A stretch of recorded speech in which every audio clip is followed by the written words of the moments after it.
You gotta love yourself some Panic at the Disco and High Hopes right here on Ace Radio. Right before that, Justin Timberlake. I'm absolutely loving that song. It's called Can't Stop the Feeling. And yes, today is officially Wednesday Hump Day, so we cannot stop the feeling that's about to come. I am talking about two incredible ladies that have just entered the Ace Radio studios. And today we are stepping into the exciting world of South African boxing.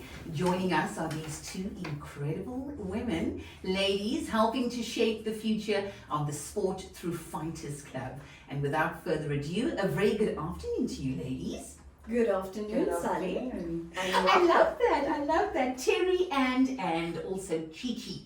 Terry Ann and Chi-Chi. Welcome. Thank I you. love that. Cheech, but we'll go with Chi-Chi. Fantastic. Now, welcome to Ace Radio. So nice to have you here in the flesh, and so exciting, and it's really exciting to actually chat to you about boxing. I mean, particularly for women as well. So let's kick off with chatting about your journey, the growth of boxing, and also along the lines of what is next for the generation of champions in boxing overall. Okay, so I'm going to kick off with you, Terry Ann. Let's start with what inspired you to establish Fighters Club, first and foremost, and what gap did you identify in South African boxing that you wanted to fill? For me, Fighters Club was established so that we could give an equal platform for fighters, and especially female fighters out there. Yes. There isn't enough stages for them. We've got the talent, and honestly, these female fighters out there, they need the platform to shine. And for me, it was about giving them the right stage so that they could showcase their talent. Love that, empowering women. I love that. Okay, now tell me, over to you, Chi-Chi, let's go with you. You've built a career across sport, media, and branding. Wow. Tell me, how important is storytelling in growing the sport of boxing and attracting new generations of fans? I mean, it's absolutely massive. We see it across every other sport, right? And a massive one in this country, to keep it specific, is rugby. We see how much we tell the stories of our boxers, the journey of Sia Kolisi, the journey of Batu Hlekani, and how he comes from the same town as Sia Kolisi. And we're just not doing that in boxing at the moment. In the moment, it's a promoter's game, this promoter, that promoter, and I think that's what made Fighters Club different. That's how we landed on that name, is we are for the fighter, and we want to give them the platform and tell their stories. And for the new generation, I mean, Gen Z and social media and cell phones. So if we're not putting them out there, how do we expect to convert them? It's really the only way going forward is to tap in, and I'm very excited and privileged to be able to do that. Love that. Now, women's boxing has grown tremendously in recent years. And from both your perspectives, I think I'll start off with you, Chi-Chi. How has the sport evolved, and where do you still see opportunities for growth? I think traditionally it was very based on quota and the fact that the world was changing in a certain direction and the sport had to evolve with it. And now I think we're just in a different place. These women pack a punch. Yes. They have beautiful stories, they're beautiful people, and they can fight. Love it. They can fight strongly, and I think you're going to see this industry boom in the same way that we've seen it internationally. The sponsorship availability, the way they are eloquent, the way they carry themselves, they can market themselves. Nothing beats a really pretty lady in front of a camera, It's not In about a sexy outfit as well. Yeah, it's not even just about sexuality. It's about poise, And I think the women of this country have a lot to offer, and they're going to do a lot for the sport, even for the men. Absolutely. Terry Ann, over to you. What is your perspective on this? Look, at this moment in time, I think for us at Fighters Club, we do not want to just present a tournament.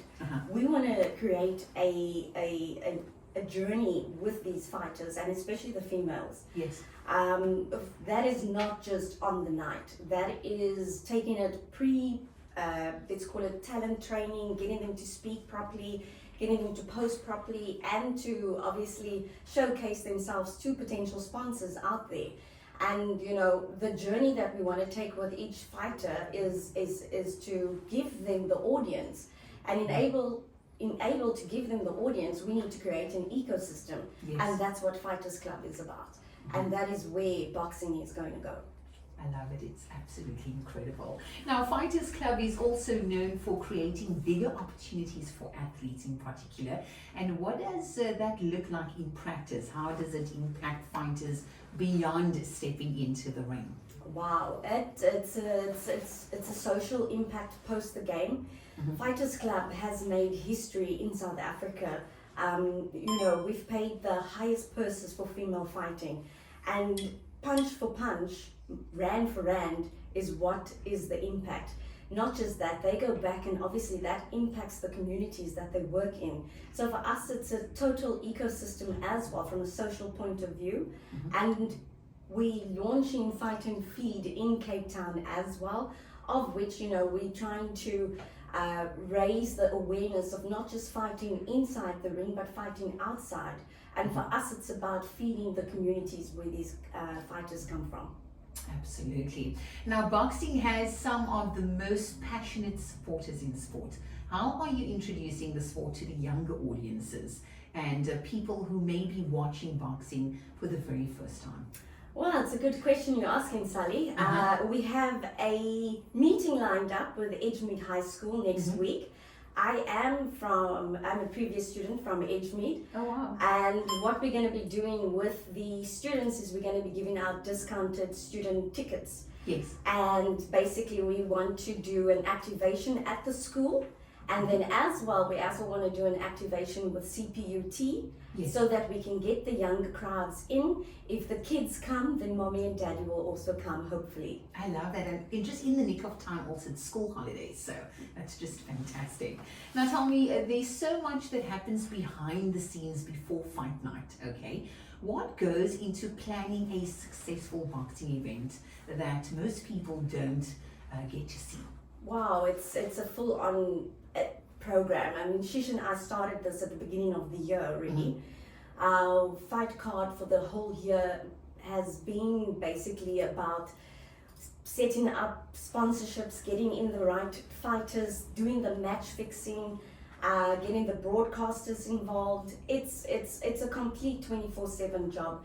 I mean, as we're sitting here, our AI is running programs in the background, so you can just imagine. But it's also about getting the fighter ready. The fighter needs to get the mindset right, and they need to be in the physical state of being as well. So, it's not just us, but it's also the fighters preparing themselves. And I mean, Shish can testify to that of all the interviews that we've done. So far these fighters are ready and are hungry just to get that opportunity.